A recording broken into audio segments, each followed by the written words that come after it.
Sebuah keputusan berani lahir dari tanah Burkina Faso yang kering, namun penuh semangat perjuangan. Presiden muda, Ibrahim Traoré, membuat dunia terdiam dengan perintah mengejutkan. Penjara bukan lagi tempat bagi rakyatku. Kata-kata itu menyebar seperti badai, membuat banyak orang tak percaya.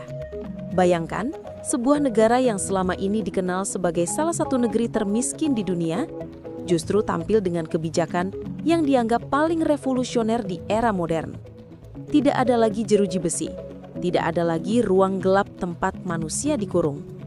Sebagai gantinya, mereka yang bersalah dihadapkan pada tanah, diberi kesempatan mengolah lahan, dan dipaksa belajar hidup dari kerja keras. Apa yang dianggap sebagai kebijakan gila oleh sebagian pihak, justru dipuji oleh banyak orang sebagai langkah paling manusiawi dalam sejarah Afrika. Dunia terperangah dan seolah bertanya, siapa pemimpin muda ini yang berani membalik sistem peradilan yang telah ratusan tahun dipertahankan? Di bawah kepemimpinan Traoré, wajah peradilan Burkina Faso berubah total. Para kriminal yang dulunya digiring ke balik pintu baja penjara, kini malah berjalan menuju ladang luas. Mereka tidak lagi mengenakan pakaian oranye dengan nomor tahanan di punggung, tetapi baju lusuh dengan cangkul di tangan. Setiap langkah mereka di atas tanah gersang itu menjadi awal dari perjalanan baru. Jeruji besi tidak pernah menumbuhkan apapun, tetapi tanah bisa menumbuhkan kehidupan. Ucap Traoré dengan nada tegas namun penuh keyakinan. Kata-kata itu mengguncangkan logika dunia, seakan menampar peradaban modern yang selama ini hanya mengenal hukuman dengan cara mengurung dan memutuskan masa depan seseorang.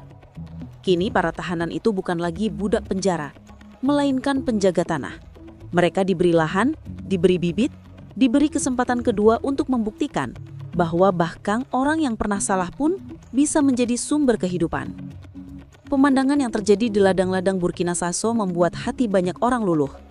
Mereka yang dulu dikenal sebagai perampok, pencuri, atau pengedar, kini terlihat berlutut di tanah. Bukan untuk meminta maaf, melainkan untuk menanam.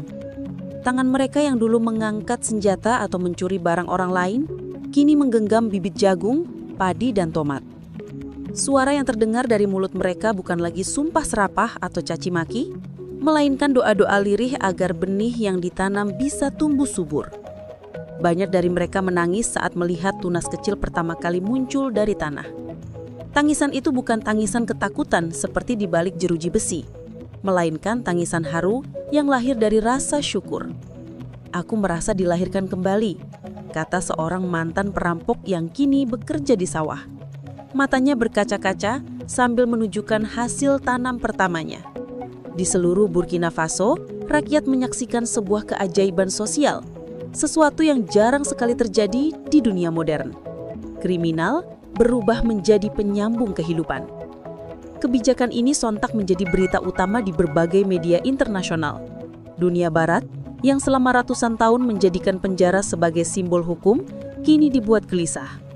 Ini berbahaya, ini tidak realistis, kata beberapa pengamat.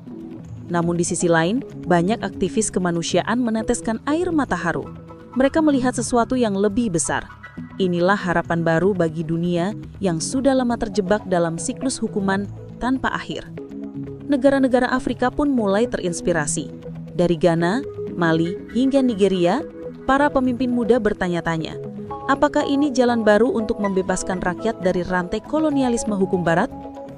Burkina Faso yang kecil dan miskin, yang sering diremehkan dalam peta dunia, kini berdiri di pusat perhatian global. Dunia seakan menatap satu titik di benua hitam dan bertanya-tanya, apakah mungkin eksperimen berani ini menjadi titik balik peradaban?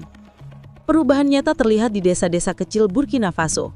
Warga yang dulu takut keluar rumah karena ulah penjahat, kini justru menyambut mereka dengan tangan terbuka. Orang-orang yang dulu merampas hasil panen, kini ikut membantu tetangga mengolah lahan. Mereka yang pernah menjadi mimpi buruk desa, kini menjadi harapan baru. Di sawah, mereka bekerja berdampingan dengan para petani tua, bercanda dengan anak-anak kecil, dan ikut merasakan lelah serta peluh demi menghasilkan makanan. Di beberapa tempat, para mantan penjahat bahkan menjadi tokoh yang dihormati karena kegigihannya menebus kesalahan. Dulu aku menghilangkan panen karena ulah mereka. Sekarang, mereka justru memberiku benih, kata seorang ibu desa sambil tersenyum haru. Dari musuh, mereka berubah menjadi saudara. Dari beban, mereka menjadi pahlawan desa. Sebuah metamorfosis sosial yang membuat dunia bertanya-tanya, apakah mungkin setiap manusia, betapapun kelam masa lalunya, sebenarnya hanya menunggu kesempatan untuk menemukan cahaya. Namun seperti setiap langkah besar dalam sejarah, kebijakan Ibrahim Traoré tidak berjalan tanpa perlawanan. Ada banyak suara sumbang yang mencoba meruntuhkan gagasannya. Sebagian pihak menuduhnya terlalu naif. Bagaimana mungkin seorang pencuri yang sudah merugikan masyarakat bisa dipercaya untuk mengelola tanah rakyat? Media fasing mulai menebarkan isu bahwa program ini hanyalah panggung politik untuk mendongkrak popularitas Traoré di mata rakyat. Lebih jauh lagi, ada kabar burung yang berhembus kencang. Kelompok-kelompok internasional yang selama ini menguasai bisnis penjara modern merasa terancam. Jika Burkina Faso berhasil membuktikan bahwa dunia bisa hidup tanpa penjara, maka triliunan dolar keuntungan yang mereka peroleh dari industri itu bisa runtuh seketika. Ancaman datang dalam bentuk laporan-laporan hitam, propaganda gelap, hingga kabar tentang upaya menjatuhkan pemerintahan Traoré. Namun presiden muda itu hanya menjawab dengan tenang, "Aku lebih takut lapar rakyatku daripada ancaman siapapun." Kalimat ini membuat rakyat Burkina Faso semakin mencintai pemimpinnya, sekaligus membuat lawan-lawannya semakin geram. Meski dihantam kritik dan ancaman, Traoré tetap berdiri teguh. Ia percaya pada sesuatu yang jauh lebih besar daripada sekedar kebijakan negara.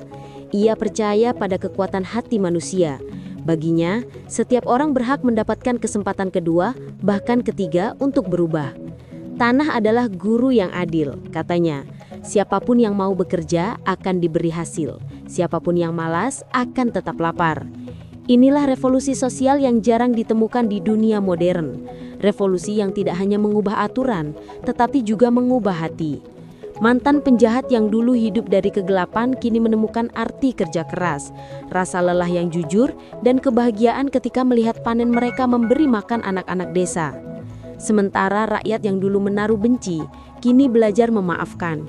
Mereka melihat dengan mata kepala sendiri bahwa keajaiban bisa lahir dari keberanian memberi orang kesempatan. Burkina Faso sedang menulis kisah cinta baru antara manusia, tanah, dan harapan.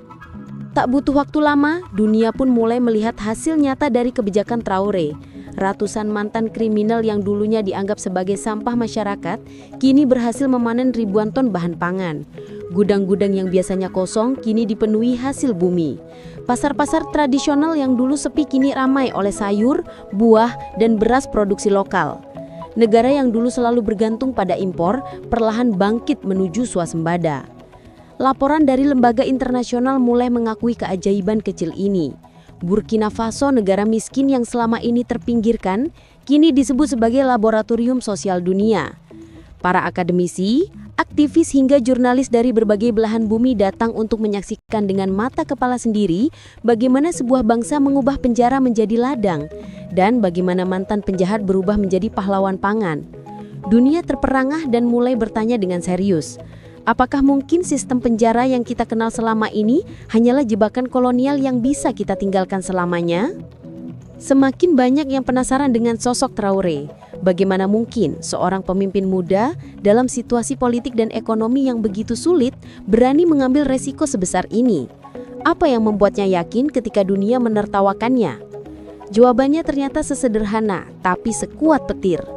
Dalam sebuah pidato, ia berkata, "Lebih baik memberi cangkul daripada borgol, lebih baik memberi tanah daripada jeruji."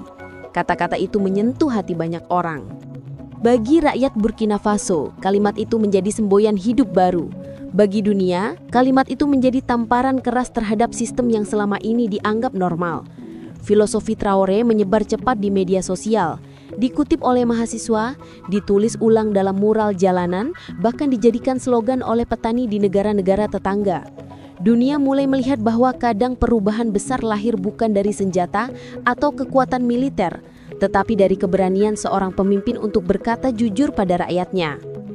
Kisah Burkina Faso kini bukan lagi sekedar berita, melainkan inspirasi yang menyala-nyala di hati jutaan orang.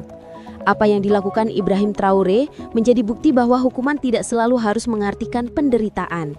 Hukuman bisa berarti pembelajaran, bisa berarti penghidupan, bahkan bisa berarti keselamatan bagi bangsa. Dunia menatap Burkina Faso dengan dua wajah. Sebagian penuh harapan, sebagian lagi penuh ketakutan. Harapan bagi mereka yang ingin perubahan dan ketakutan bagi mereka yang takut kehilangan keuntungan dari sistem lama. Namun di tengah semua itu, satu hal pasti, Burkina Faso telah membuka babak baru dalam sejarah umat manusia. Sebuah negeri kecil yang dulu hanya dikenal karena kemiskinan dan konflik, kini berdiri gagah sebagai simbol perlawanan dan harapan. Dan mungkin inilah awal dari gelombang perubahan yang akan mengguncang dunia. Saat penjara diganti ladang, saat penjahut berubah menjadi petani, dan saat luka lama umat manusia perlahan sembuh oleh tangan-tangan yang menanam.